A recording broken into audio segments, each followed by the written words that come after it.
계속해서 이방 나라들에 대한 예언 말씀이 선포가 되고 있습니다. 그 중에 15장과 16장은 모압에 대한 예언이 선언이 되고 있어요.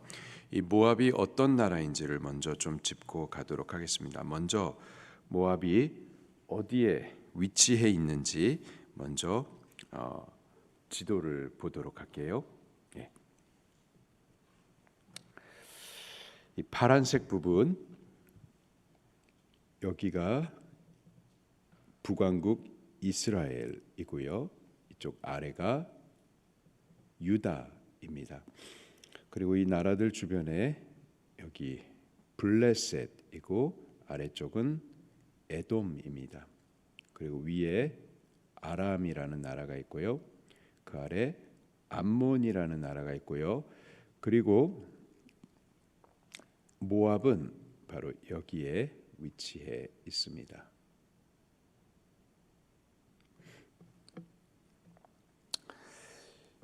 유다와 또 이스라엘의 접경 지역에 있죠. 그래서 항상 긴장된 관계에 있었던 나라가 모압입니다. 자, 지도는 여기까지만 보도록 하고요. 모압 민족, 이 모압 민족의 조상은 모압이에요. 이 모압이 누구냐면은 아브라함의 조카 롯의 아들이 바로 모압입니다. 롯이 소돔 땅에 거하면서 그 신앙이 상하죠. 아주 잠들어 버립니다. 심판이 코앞에 임한 것을 인식하지 못할 정도였어요. 그래서 소돔이 심판을 당할 때 함께 심판 당할 뻔했었죠.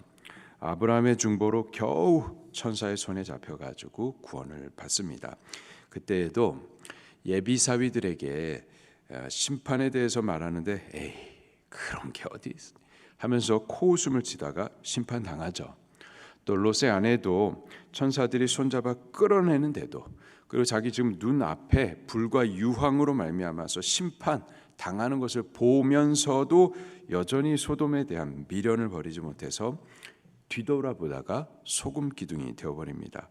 겨우 2딸만 데리고 구원을 가까스로 얻게 되죠. 그런데 그 2딸도요 겨우 살아와서는 생각하는 것이 우리 아버지는 늙었고 배필될 사람을 찾을 수가 없으니 우리 아버지에게 술을 먹여가지고 취하게 한 이후에 동침하여서 후손을 이어가자, 이래 말을 합니다. 이게 롯의 가정이에요. 끝까지 소돔상, 이 소돔에서 나오지 않고 그 성에 살면서 나도 예수님 믿어 라고 말했었던 이 롯의 가정의 영적 상태였었습니다. 아주 철저히 망가져 있는 상태죠. 결국 이 롯의 2딸에게서 롯의 아들들이 태어납니다. 큰 딸에게서 태어난 아들이 모압이고요. 이 모압 족속의 조상이 됩니다. 작은 딸에게서도 아들이 태어나는데요. 벤 암미, 암몬 족속의 조상이 돼요. 이 모압 족속과 이스라엘은 이렇게 접경지역 나라를 같이 이렇게 붙어 있기 때문에 많은 사건들이 있었습니다. 먼저 광야 시대에 이스라엘 백성들이 출애굽하고 약속하신 가나안 땅을 향해서 행진해 나갈 때에 이 모압을 그냥 통과해 가면은 이 가나안 땅에 빨리 갈 수가 있겠는 거예요. 그래서 좀 우리 아무것도 안 하고 통과만 할 테니까 좀 통과하여 갈 수 있도록 허락해 달라, 이렇게 부탁을 하죠. 거절합니다. 거절하는 것뿐만 아니라 모압의 북부 지역에서는 아모리 족속의 왕 시혼이 이스라엘을 공격을 해요. 그리고요 남부 지역의 이 모압 왕 발락은 발람을 데리고 와가지고 이스라엘 막 저주하게 했었었죠.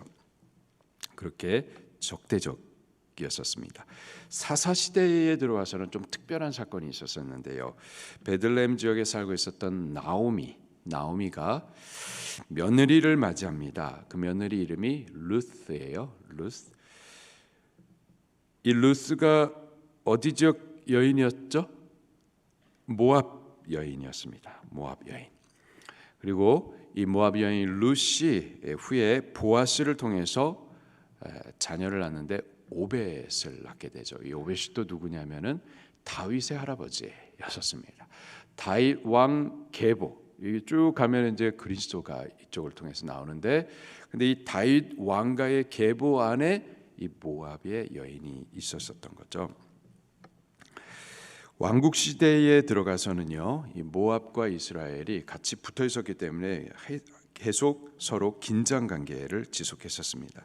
다윗과 솔로몬 시대에는 나라가 아주 힘이 있었기 때문에 그때 모압은 이스라엘 나라의 속국이었었고요, 조공을 계속 바쳤었고요. 이후에 독립을 하게 되는데, 독립하여 있다가 유다 왕 오므리 때에 다시 또 유다의 속국이 되고요.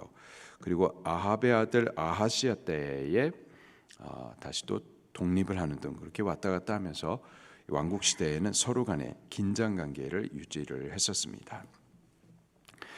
이 모압에 대해서 15장과 16장에 예언이 선언이 되고 있어요. 1절 말씀을 같이 읽겠습니다.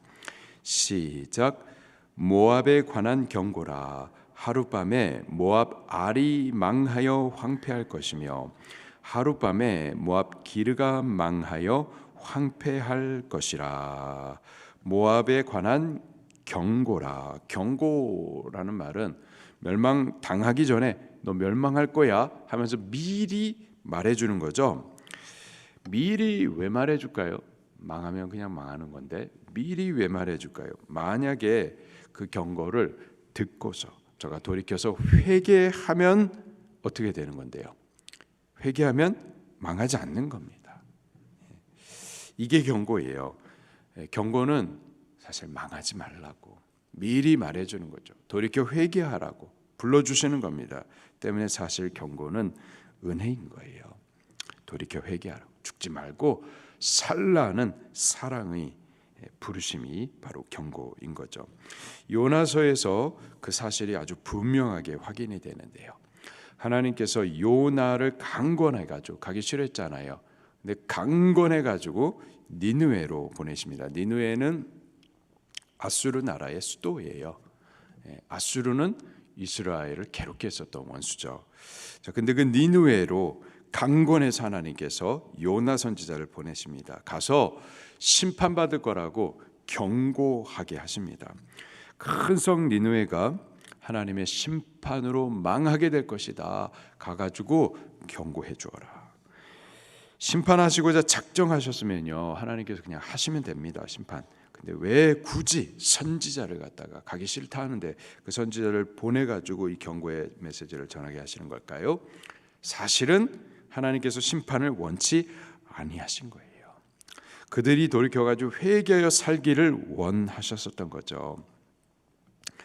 과연 니느웨 백성들이 요나가 선포해주는 개떡 같은 선포였었죠.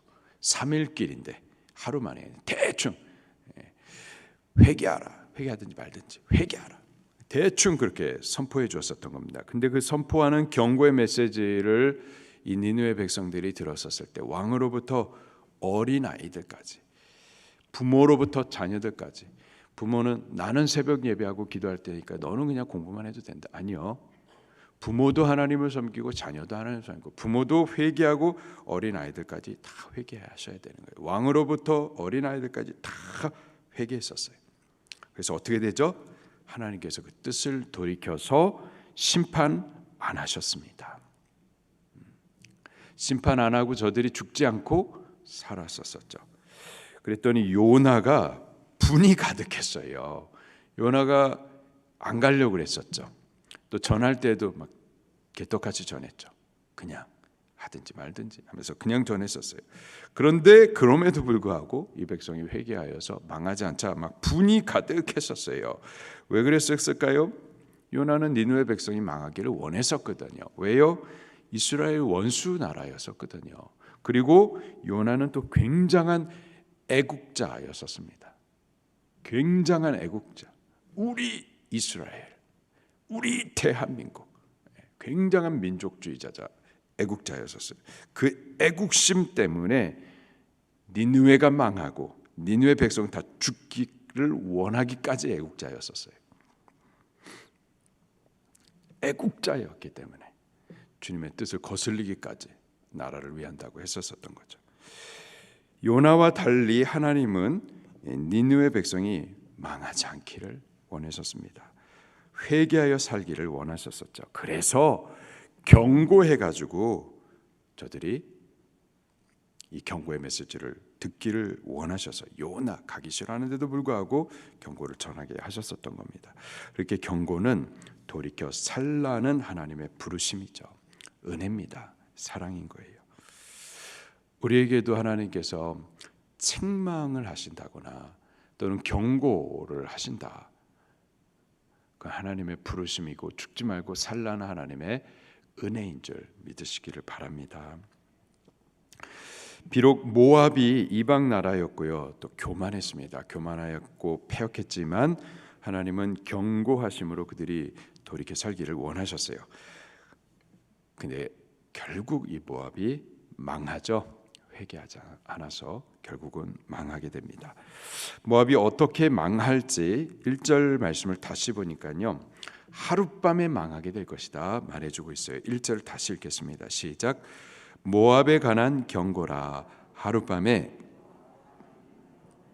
황폐할 것이며 하룻밤에 모압 기르가 망하여 황폐할 것이라. 모압 알이라고 하면 모압 땅의 수도입니다. 그리고 모압 기르는 요새예요. 근데 망하게 될 것이다. 하룻밤에 망하게 될 것이다. 무슨 뜻이죠? 멸망이 갑자기 임하게 될 것이다 라는 뜻입니다. 말세에 주님의 날이 마치 밤에 도적같이 임할 것이다. 이렇게 경고를 해주고 있습니다. 밤에 예기치 않은 때에 안전하다 평안하다 하는 바로 그때 갑자기 임할 거죠. 그러나 신자에게는 주님의 날이 갑자기 오지 않습니다. 밤에 도둑같이 오지 못해요. 왜? 빛에 속하고 낮에 거하기 때문이죠. 말씀 안에 거하여 있고 또 은혜 안에 사는 동안에 주님의 날이 갑자기 오지 못합니다. 참 신자는 말씀의 비추심을 따라 늘 주님의 날을 인식하며 살고 있고요. 깨어서 준비하고 그날에 참여할 영광을 바라보면서 자기를 거룩하게 단장하여 살죠. 그렇기 때문에 주님의 날이 갑자기 도적같이 그렇게 임하지 못합니다. 반대로요, 밤에 사는 자들, 어둠에 사는 자들은 주님의 날이 도적같이 갑자기 임하게 될 겁니다. 주님의 날을 무시하고 준비하지 않다가 주님의 날에 임할 영광에 대해서 전혀 바라보거나 소망하지 않고 있다가 혹은 그날에 당할 그 무서운 심판에 대해서 뭐 그런 게 있어 그렇게 코웃음 치다가 멸망이 하룻밤에 갑자기 닥치게 될 겁니다. 그때에 그 심판의 날에 울며 통곡하게 될 거예요. 심히 애통하고 후회해도 그때는 소용이 없는 겁니다. 2절부터 4절 말씀을 또 같이 봉독할게요. 시작.